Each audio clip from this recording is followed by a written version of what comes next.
Live from Washington, D.C., this is Balance of Power with Joe Mathieu and Kaylee Lines. The Strait is still closed as the Pentagon promises the heaviest day of bombing yet. Welcome to the Friday edition as the conflict with Iran approaches the 2-week mark. And now news of 6 more Americans killed in action. I'm Joe Mathieu, alongside Tyler Kendall, who's in for Kaylee today in Washington. Tyler, that number ticking up today as we understand the full crew on that air-to-air refueler perished in that crash yesterday in Iraq. We did get an update earlier today from U.S. officials, including the chair of the Joint Chiefs of Staff, Dan Kane, who offered his condolences and says that they are conducting an investigation into that incident. As officials outlined, that it doesn't appear that we are any closer to an end in this conflict. Defense Secretary Pete Hegseth saying that the U.S. has so far hit 15,000 Iranian targets along with Israel. 15,000 targets just a day after President Trump said we're practically out of targets. And apparently we found some, because they are promising the heaviest, the most intense day of bombing yet, with a strait that is still largely closed, although apparently the Iranians allowed a couple of ships to pass through. They're just not flagged for the U.S. Right. Reports about Indian flag vessels, also perhaps a Turkish flag vessel, according to one Turkish official. Now, the Defense Secretary, Pete Hegseth, was asked about this, and he said, quote, "We've been dealing with it, but we know it's the number one thing contributing to oil supply disruptions," which, of course, the markets are watching. So as we always start, we're going to head over to Charlie Pellet for a look on all of the action and what's going on. Hey, Charlie. And hello. We are looking at a down day for the U.S. equity market, but right now, got to begin with crude oil. That is the big story right now, with West Texas Intermediate crude at $96.83 a barrel. WTI up by 1.1%. Brent at 101.44 right now. Barrel of Brent up by 1%. Bottom line here, equities lower. The Dow, the S&P, NASDAQ all in the red. At one point, we did have the S&P 500 index higher by 1%, but right now looking at a loss of 0.4 on the S&P, down 26 points, a decline there of just about 0.1%. NASDAQ down 187 for NASDAQ, a decline of just about 0.8%. The VIX above 27, the 10-year 4.28%. Gold down $29 the ounce to $5,049, drop there of 0.6%. Again, crude bears repeating. WTI closing in on 97, up 1.1%, and Brent above 101 now, up by about 1%. Oil shares are advancing. USO, that is the oil ETF, the United States Oil Fund, it is advancing by just about 0.1%. ExxonMobil among the oil majors up 1.5%. Chevron down 0.5%. ConocoPhillips right now up by about 0.8%. So recapping a down day here, 3 hours to go ahead of the closing bell. S&P down 0.4%. Balance of Power continues now. Back we go to Washington. Once again, your hosts, Joe Mathieu and Tyler Kendall.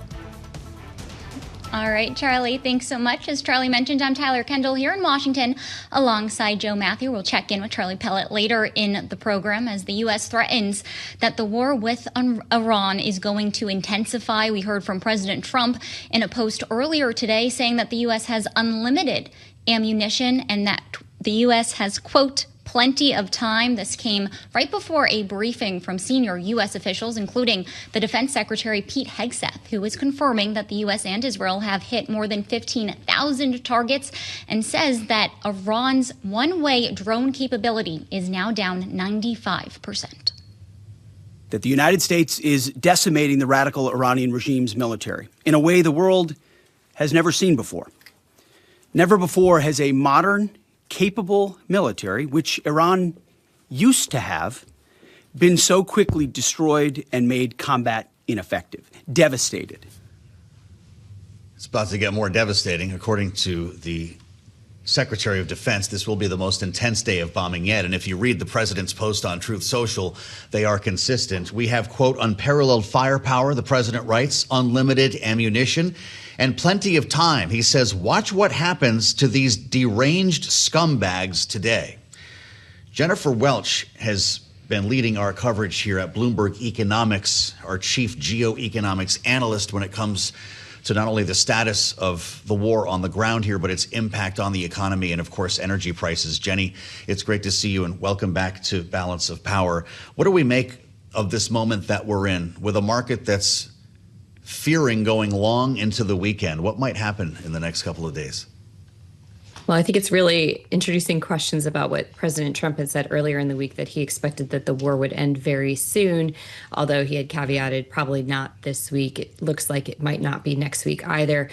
But I think what we're seeing here is a continuation of defiance on both sides, because not only do you have the U.S. saying that we're continuing to escalate strikes on Iran, that we are continuing to move into even closer targeting of targets and assets there, even though many of them have already been hit. But you also have Iran coming out with this very defiant statement from its new supreme leader, promising to keep the Strait of Hormuz closed and to open new fronts in the conflict if the United States and Israel continue to expand. And I think what all of that suggests is that the timeline for this war remains very uncertain, but it certainly doesn't look like there is an end in sight for now. Well, we're talking about potential escalation. We heard earlier this week from President Trump that potentially we could see the U.S. hit electricity infrastructure if the Strait of Hormuz remains closed. We now have reporting that Israel is going after oil infrastructure. Jenny, just how big of an escalation would this be if we see continued attacks against these energy infrastructure assets? Well, I think in addition to that, there's the question that was raised by Secretary of War Hegseth's remarks earlier when he commented that Iran's new supreme leader had been injured by strikes. So in addition to the targeting of infrastructure, there's questions about continued targeting of the leadership and how that could or could not harden Iran's resolve here. But I think the other question is, to what extent are the U.S. and Israel still aligned on the tactics of this war? We recall earlier this week, there was some questioning in Washington of those Israeli strikes on oil infrastructure in Iran. And I think there is a risk here of divergence between these two partners that up until now have been operating largely in lockstep. What would be the impact on energy prices, for instance? I don't know what the status of the strait would be, but if the United States feels that it's reached its objectives, say we find that enriched uranium or we decapitate the regime, whatever it is that we qualify as victory, and Israel continues its campaign, do we have the same factor for energy prices that we have now? I think we would expect that if Israel continues fighting on, which is very plausible, aims on both sides in terms of the U.S. and Israel have been somewhat vague, but at both times, both leaders have talked about something as drastic as regime change or massive instability in Iran, which obviously hasn't happened yet. So if Israel were to continue fighting in pursuit of that aim, then we would expect Iran would continue to hold shipping in the Strait of Hormuz at risk and continue to attempt to pose risks to other energy infrastructure in the region. And what that means for oil markets is that if we see these disruptions persist, we're already, as you mentioned, almost 14 days into this conflict, for several more weeks, we could not only see oil continue to tick up where it is now, a little bit above $100 a barrel, but rise even higher. We've estimated that if the disruptions persist for closer to 3 months, you could see oil well above $150 a barrel, maybe even closer to, we estimate, around $164. What about the potential impacts of the actions that the Trump administration is already taking to try to mitigate some of the supply disruptions, including overnight announcing that they're going to ease some sanctions related to Russian oil, issuing a second temporary waiver for buyers to purchase some of those cargoes that are already at sea? Jenny, should we expect more of this type of action from the administration? And I'm also wondering how our regional allies are viewing a move like this that does ease some of that pain when it comes to Russia. Some of these moves, including the waiving of the Jones Act, the release of strategic petroleum reserves, it's definitely going to have a cushioning effect. But in the long run, what's really going to drive markets and drive energy supplies is gaining access back to all of those oil and gas supplies that are right now locked up in the Gulf, that in some cases they've turned off production because storage tanks have become so full since they can't export any of them. I think the other thing to keep in mind is that those sanctions waivers were largely into response what many countries were already starting to do, recognizing there was a pinch in supplies in the Middle East. They were already starting to look to that Russian oil, and it's probably going to have limited impact here in the U.S. The Jones Act will probably take a few cents off, the cost of a tank of gasoline, but even that will be relatively minimal. And then the release of the strategic petroleum reserves, the IEA has been coordinating about 400 million gallons across the world. That will take time to hit in terms of when those reserves are released, the tempo at which they are released, and will only amount to about 20 days worth of supply from the Strait of Hormuz. So if this conflict ends in the next few days, before we hit the 20-day mark, it will have a good effect. If it extends much past that, then it will really only be a temporary comfort. All right, Jenny. We understand, according to Bloomberg News reporting, that several back channels have opened just in the past couple of days between Tehran and U.S. allies when it comes to reopening the strait. What could this result in? An actual ceasefire or an agreement to open the strait? Or could it be an agreement to open the strait for only select nations? I think at the moment what we're probably seeing is a mix of both. There's probably efforts to try and breach a longer ceasefire, but the two sides are very far apart on what that would entail. For example, Iran wants to see guarantees that it won't be reattacked, something that the U.S. and Israel probably aren't willing to offer. And it wants to see sanctions relief, which I think will also be a stretch. The U.S. may want to see Iran make guarantees on its nuclear and missile program, which it wasn't willing to do before the war and probably is even less willing to do now. And in the meantime, I think we see a lot of countries trying to engage Tehran directly to seek the ability for their own ships or ships that are headed towards them to gain access so that they can get their energy supplies. Mm-hmm. All right, Jennifer Welch, Bloomberg Economics Chief Geoeconomics Analyst, thank you so much for all of your insights. And we do want to extend the conversation by bringing in today's political panel. That's Jeanne, Zaino, Democracy Visiting Fellow at Harvard Kennedy School's Ash Center and a Bloomberg Politics contributor, as well as Rosemary Becchi, partner at Brownstein Hyatt and Republican strategist. Rosemary, I want to start with you and pick up on what we were just discussing when it comes to oil prices that are now hitting Americans, including when it comes to retail gasoline. How much pressure is there on President Trump to pull some of these other levers beyond waiving some oil sanctions on Russia, but perhaps invoking and waiving the Jones Act, maybe asking for a federal gas tax holiday? How likely is it that we're going to see some other moves out of the administration?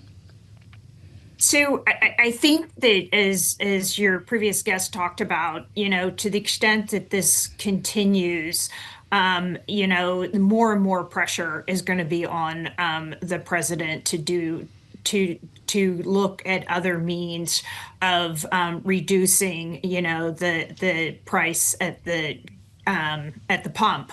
The longer this continues, it again creates such pressure to do something about it. And particularly, again, as we kind of get towards the midterms, right?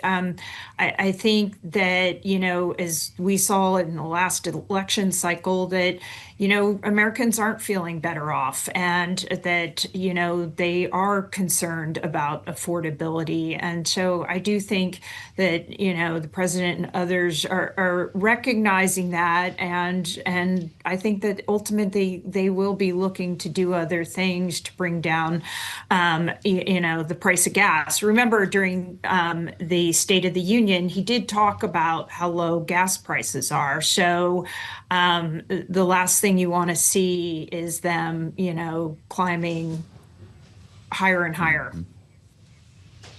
We want to make note, by the way, that we had an update from CENTCOM and from the Pentagon earlier today to learn that 2 more Americans were killed in action after a U.S. refueling airplane crashed in western Iraq. All 6 crew members have died. Initial reports were that 4 of the 6 had been lost. And we heard about the Americans who were lost this morning from the chairman of the Joint Chiefs of Staff, Jeanne, Dan Kane. It's always the first thing that he acknowledges when they hold these morning briefings at the Pentagon, before he gets to any of the X's and O's or any of the threats against Iran, before he starts taking questions.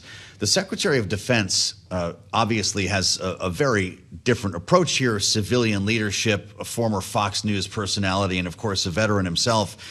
He spent quite a lengthy period of time chastising the press that at least were assembled for this morning event, Jeanne, and he even tried to rewrite some of the headlines that he had been seeing, telling them how to better do their jobs when it comes to covering the war. And it was a long time before he got to Americans who had been injured or perished in battle. What do you make of the dichotomy between these two? It expresses their concerns, right? On the one hand, you have Kane, who rightly so starts with the horrific death and killing of these American soldiers, these American heroes. And I listened to that as well, Joe, and his tone is absolutely on point. These people, their families, I mean, you just think about how horrifying this is. And then you flip over to a Secretary of Defense, or War, as he likes to talk about, and you see what he values and what is most important to him. And that is how he and his mission are represented in the press. This is a person who has cut off the legacy traditional press out of the briefings, thinking that if he did that, he could control the narrative. He's woken up to what we all knew. There's no controlling that narrative. And now he is taken to chastising them. But the reality is he's doing so at a time when he should be mourning the loss of these heroes. And I think it just reflects where his interests are and where his focus is. And it is not where it should be. And I applaud Dan Kane for having the right value system and putting that front and center.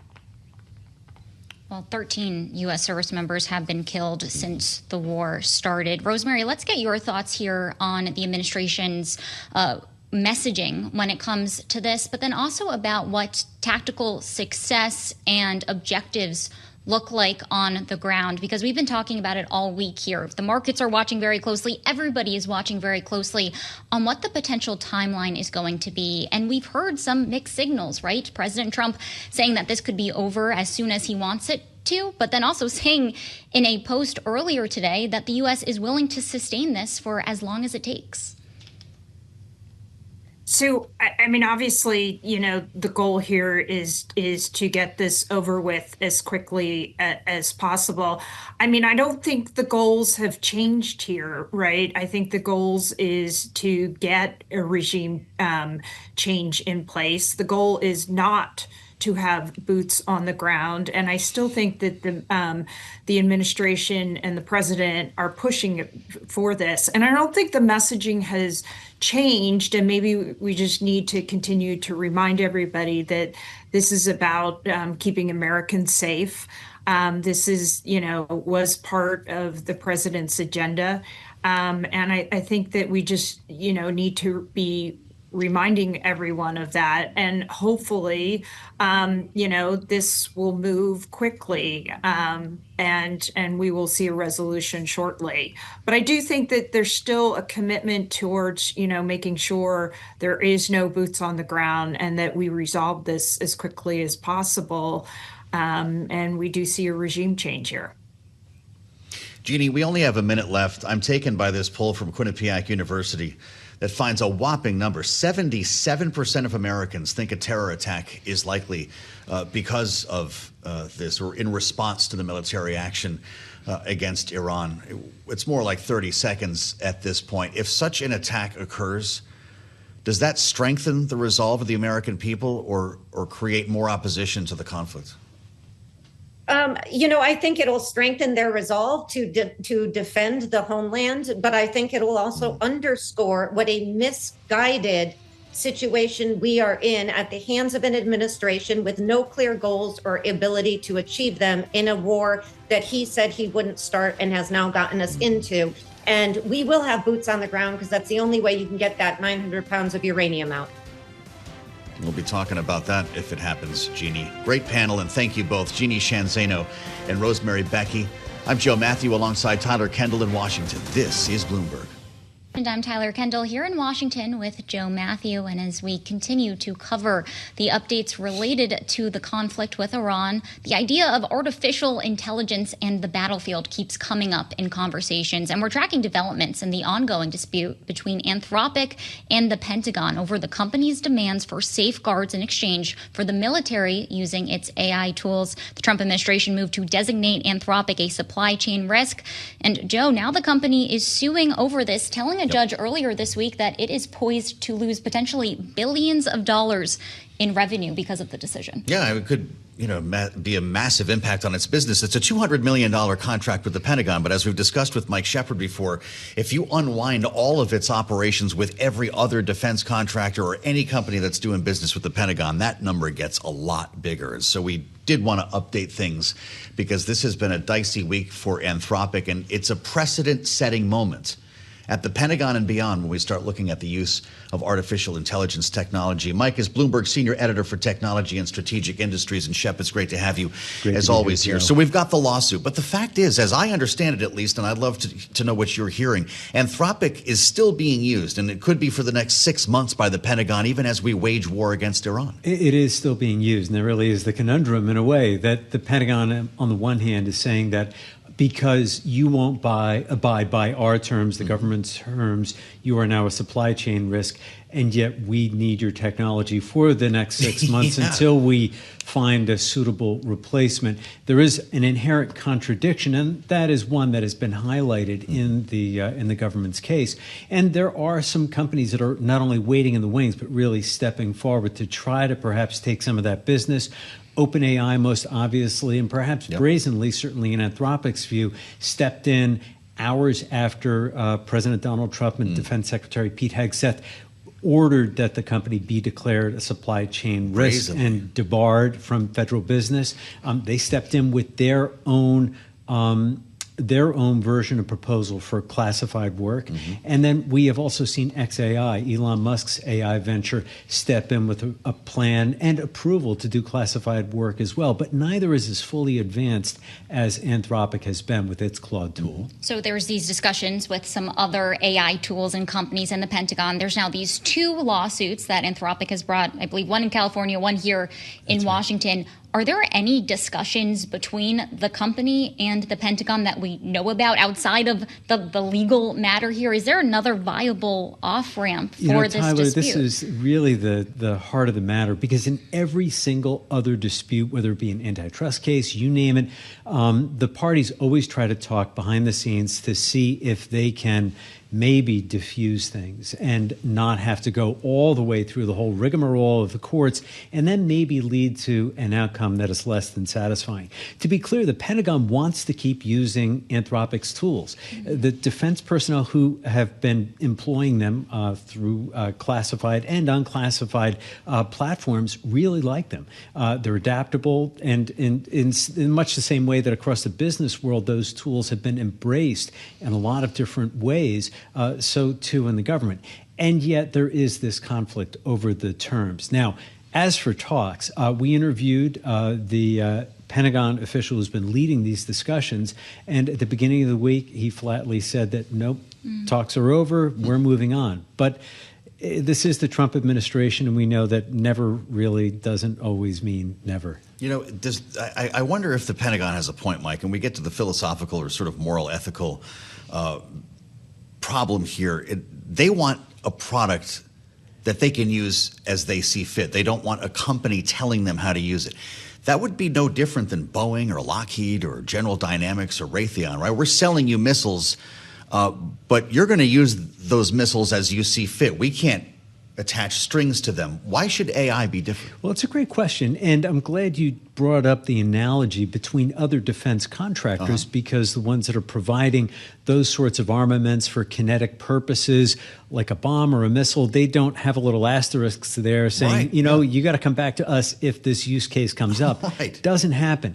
In this situation, though, what Dario Amodei, this chief executive of Anthropic, is arguing is that, look, this technology is still so nascent and error-prone, we do not trust it for using it yet in fully autonomous weapons. It's like, we can't go there. And the Pentagon is saying, look, there is no such thing. We don't do that yet. There is always a human involved in the chain. And yet Anthropic is concerned that that could be a slippery slope. And then there is the other point that Anthropic has really drawn a red line on, and that is surveillance. And their concern is that this technology could also be used somehow, intentionally or unintentionally, to conduct domestic surveillance on American citizens. And that's also a red line for them. And again, so when you think about Boeing or Raytheon, the analogy works, but only up to a point if you hear Dario Amodei.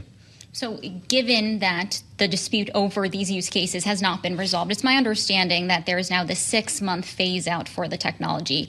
How doable is that? And could we see the legal matter resolved faster than that? What's the timeline we're looking at here? Well, the timeline is really fluid now because it's unclear what happens if and when one of the judges in California or here in Washington issues a temporary restraining order. Does that stop the clock altogether?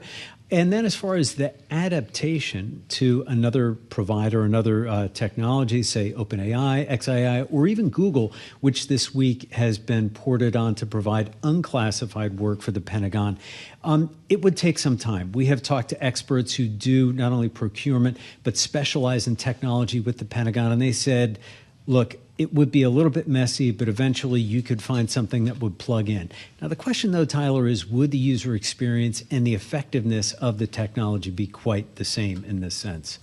All right. Bloomberg's Michael Shepard, senior editor for technology and strategic industries. He always has the latest on this, Mike. Thanks you. Joe. And Joe, this is perhaps the perfect way to bridge domestic and foreign policy. The Pentagon is the federal government's largest tech buyer. And as you were asking in that question, the Pentagon maintains that it doesn't want to use Anthropic's tools and in those ways that Anthropic is looking for those safeguards. But at this point, it's not enough for the company.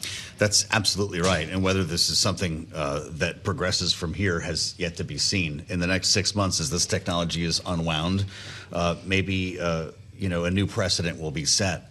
But it's an interesting moment that we're in right now with this, obviously, conflict with Iran that Anthropic is now tied into. It's happening at a time when domestic terror threats have returned to the conversation. I alluded earlier to this Quinnipiac poll. 77% of Americans think there will be a terror attack on American soil because of this conflict. And it's coming at a time when the Department of Homeland Security is closed. I believe we're at the 1 month mark tomorrow. The first paycheck for TSA is being missed today. The timing here, Tyler, is potentially terrible. And it's 206,000 employees in the Department of Homeland Security. And you're starting to see the calls from Republicans in particular that they have to get a move on when it comes to funding DHS amid, as you're outlining, there is a renewed threat when it comes to Iran. We had President Trump earlier today, one headline crossing the terminal about sleeper cells, though he says the U.S. knows where they all are and there shouldn't be a concern. Yeah, he was talking to Fox News, I believe, about that. It's the first time we ever heard a number on that. But we thought we'd compare notes with Nathan Dean before we get into the weekend here, just to have a sense of how long maybe this goes. He's, of course, a Bloomberg Intelligence senior U.S. policy analyst. Nathan, it's great to have you back here. We wanted to pull you in on the day that the first full paycheck is being missed to ask whether this new pressure point might make a difference. So it's not right now. I mean, if you go to social media, you'll see the Senate Republicans and Senate Democrats almost say the same message. They'll retweet a long line at the airport and say that the other party is responsible for this. Yes, right. And, we do think that the TSA sick-outs are going to bring a resolution to this, but we're just not in the stage yet of the negotiations. So look, there haven't been really many negotiations whatsoever. Right. And so we think this probably takes another week, if not a little bit longer, to get to some type of resolution. But really, whatever it's not, I mean, whatever that resolution is, essentially we think that when this is done, we should be good through September 30th, and that should be it for the rest of the shutdowns. Wow. So that's funding for DHS. We also know that, relatedly, Congress is preparing for a supplemental request from the Pentagon to help sustain what is happening in the Middle East. Do we have any idea how big of a supplemental request this is going to be and how easily or not so easily it would get past Congress? So Bloomberg News has reported this idea of $50 billion, and we've done some analysis showing what that would potentially look like in terms of munitions. Some people have said north of $100 billion, maybe $150 billion, but we would caution clients to say is that any single time you see a number here, there's always going to be somebody else saying, look, we need to attach something. And we've seen reporting that says that $15 billion worth of farmer aid could be attached to this. So where I'm going with this is that we do think this number is going to be close to $100 billion or just north of $100 billion. But the question is it going to go through reconciliation or is it going to go through normal order? If this bill is very small, say 50 to 100 billion, farm aid plus Iran supplemental, and it goes through normal order, we think this can actually pass. If it goes through reconciliation, every lobbyist in town, every policymaker is going to say, we'll attach something. And next thing you know, blows up to $1 trillion package. And with a margin of vote of 1 in the House of Representatives, we just don't think that would happen. It's almost like you've seen this happen before. Nathan, I've got to ask you just quickly, we've got a minute left. Next week, SAVE Act. John Thune says, I'm bringing it to the floor. He doesn't have the votes, but we're talking about days upon days of debate. Probably. I mean, look, Senator Thune has to go through the motions of bringing it to the floor. This is something the Republicans, and especially President Trump, want to have happened. But Senator Thune obviously has said he doesn't have the votes to change the filibuster. And at the end of the day, the SAVE Act would require 60 votes to pass. And we just don't see that happening anytime soon. All right. You got it straight from Nathan Dean, and that's the authority around here in the D.C. Bureau. Bloomberg Intelligence Senior U.S. Policy Analyst. Nathan, thank you. Try to get a weekend because we're going to pick this up all over again on Monday. I'm Joe Mathieu alongside Tyler Kendall in Washington, and we appreciate your spending some time with us here on the Friday edition of Balance of Power. A special conversation ahead. We'll look at the markets as we always do with Charlie Pellet, but a special conversation with a former CIA agent who is getting into private enterprise to seize on the very technology we were talking to Shep about, and that's AI. Right, from CIA to CEO. We're going to have those details up next. Stick with us. This is Balance of Power on Bloomberg Television and Radio. As the conflict in Iran reaches its 13th day, there is a lot of conversation here in Washington about revitalizing the defense industrial base, replenishing weapon stockpiles. As the U.S. confirms earlier today, it has hit more than 15,000 targets in Iran. The same goes in Europe, where NATO members are now continuing their push to spend more on their defense systems amid broader pressure from President Trump for those allies to boost their defense budgets. On the latest edition of Bloomberg Wall Street Week, David Weston takes a look at how Sweden is playing a larger role in the European defense manufacturing base. I know we say that, Europe is rearming. But the reality is that Europe as a whole is not rearming. There is a limited number of countries that rearm. That includes at least 2 big ones. First and foremost, of course, Germany, the other one being Poland, and then a number of smaller countries, particularly in Scandinavia and other parts of Eastern Europe. And these are countries that actually do have, if you like, latent fiscal capacity. Germany, again, being the case in point. And therefore, there is a self-selection. The countries that can have both guns and butter, well, they're rearming. But those that have to choose, and by that I mean France, Italy, Spain, the UK, they are much more hesitant when it comes to significantly increasing defense expenditures. Defense has the potential to become a stronger economic driver across Europe. The EU is targeting 50% of defense procurement to be from EU suppliers by 2030, a meaningful shift considering that after Russia's invasion, that number was roughly 25%. But meeting that goal requires production capacity, and that's where Sweden stands out. It has maintained that production capacity for the better part of a century, in part because it historically relied more on exports than other European manufacturers, and that continuity matters. There's a, I would say, dramatic ramp up in spending right now, but there were years where there was not as much attention or investment in Europe in defense. How did Saab maintain its investments? Well, we have never sort of dismantled sort of everything, as you are alluding to, within our company, and that goes back to our ownership, I think. Even though we are a stock exchange company, publicly listed, we have a strong owner in the Wallenberg family. And they have always been long-term and also very loyal to sort of the deterrence and defense of Sweden for many, many decades. And so we never dismantled. We continuously invested more on our own, I would say, when sort of the government didn't sort of fund everything that we wanted them to fund. And we have always been a company that takes sort of a lot of our top line and our bottom line, for that sake, to reinvest in R&D, to always be relevant in the short time frame, but also long term. So we are a bit unique in that sense, I think, not only looking at relying upon governments all the time to keep our operations efficient and state-of-the-art. I can't wait to see this whole thing, and you'll have a chance to, along with us this evening on Bloomberg Wall Street Week with our colleague David Weston, and that starts after the late edition of Balance of Power. Check it out at 6 p.m. Eastern Time as part of our day-long conversation here on Bloomberg TV and radio. Thank you for being with us on the Friday edition. We promised you an important conversation, and we bring it to you now with the headline on the terminal. Tech-savvy spies step out of the shadows and into the boardroom. It's a fascinating moment for former CIA officers to bring their experience in the field to bear in the private sector, and in this case, in the market for security-focused tech firms. There's one in particular that was launched not very long ago by Brian Carbaugh, former CIA officer.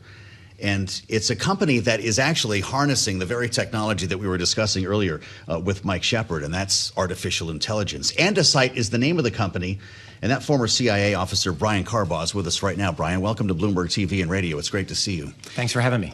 We should start by thanking you for your service, and I know that from the if you tell me you'd have to kill me file, there's probably not a lot you could tell us about your resume, but you were part of the CIA Jawbreaker program. You're the real deal, and you had the opportunity in that experience to realize what you didn't have but wanted. Now it's your opportunity to create that technology to help our men and women in the field.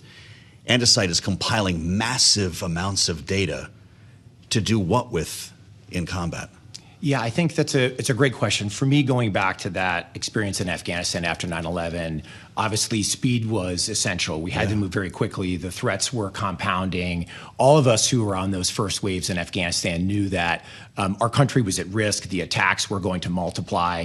And what mattered was trying to get the information not just fast enough, but also to have the type of context that you needed, to have the type of insight that you needed to sort of make decisions quickly and act on those decisions. And for sure, everyone across the intelligence community and the special operations forces, of which I was a member on the Jawbreaker team, was moving with the best of intentions, but you just had massive amounts of information piling up. And again, everyone was searching for that context. So we found ourselves moving from village to village, town to town, province to province, oftentimes acting on quick tips. But what we needed was that sort of combined, coalesced provision of contextualized information that gave us the type of insight we needed to act. So in Andesite, to your point, we're now using artificial intelligence to move at speed, to deal with the volumes of data that we have. So in this case, it's not the special operations troops who are on the ground as we were back after 9/11, but it's the cyber defenders who are working so hard to protect our public service and private sector institutions from the growing threat of cyber attacks. How much has the landscape shifted since you were on the ground to today with the advent of AI? How is that really changing the picture when it comes to the U.S.'s preparedness and its response to threats? Dramatically. I think in this case now you see that AI is really the attacker. So you're seeing those types of either hacktivist groups or hostile countries who are using AI in the offense. I think that's changed the landscape quite dramatically. And when you're dealing with entities who really aren't bound by law, they're not bound by moral norms, they're not bound by ethics as we are in the West, then it certainly AI can provide an opportunity for the attackers to move quite quickly. And the challenge is now on the defense. We have to move at that same type of speed and alacrity. Just to digress for one moment into a conversation or debate that's been happening in the markets here, there's been a thought that AI might replace the need for cyber protection, that in fact they're somehow competing with each other. You're using them together. Isn't the onset of AI creating more demand for cyber protection?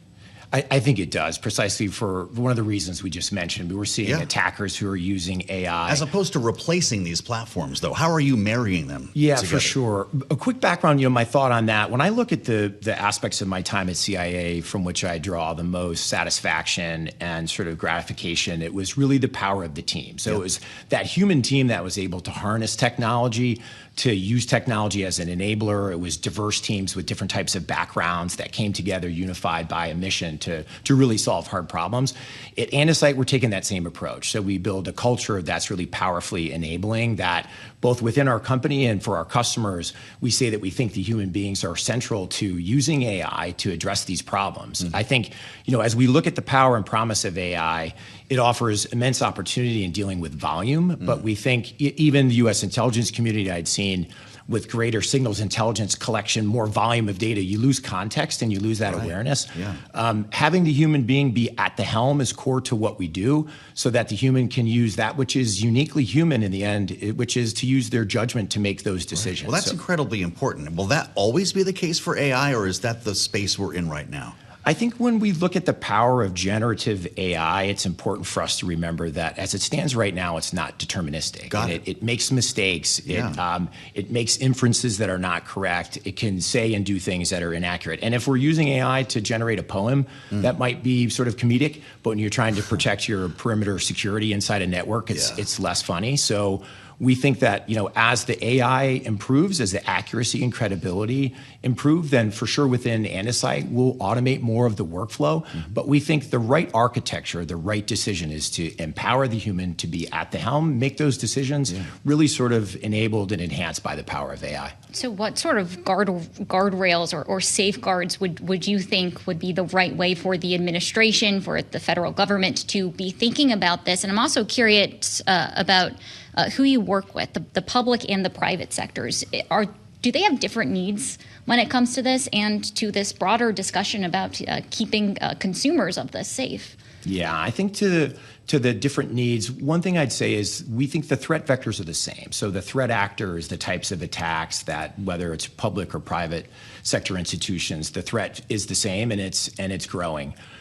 I'm most concerned when I look at the difference between public and private sector at where the private sector stands in terms of risk. I think public sector institutions have, in many cases, large, sort of well-defended networks. There's there's a defense in depth. There's layered cyber defenses.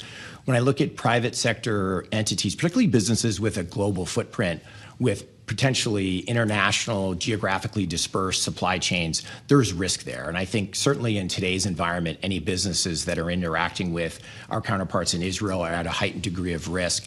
So I think in the private sector, there's real risk there. And there's also been a blurring of the risk where you look at critical infrastructure like hospital systems, the energy infrastructure, financial services institutions. More and more that infrastructure is in private sector hands. So it's not as sort of tidily categorized as to say public and private sector because that risk is shared. That's really interesting. Brian, I want to get back to where we started here. And that's essentially a new breed of CEOs like yourself, former CIA officers, in some cases, former members of the military who can take their active duty experience and apply it in these cases. Timing is everything, and timing is apparently on your side right here. Do you feel like you're part of a growing community doing this with your experience as a veteran? I do. I'm starting to see more and more teammates of mine, both from CIA, the National Security Agency, the Special Operations Forces, and the U.S. military, I think feel the same way perhaps that I do, which is, I was drawn to public service. I spent 30 plus years in public service. It mattered to me. There's nobility in that mission.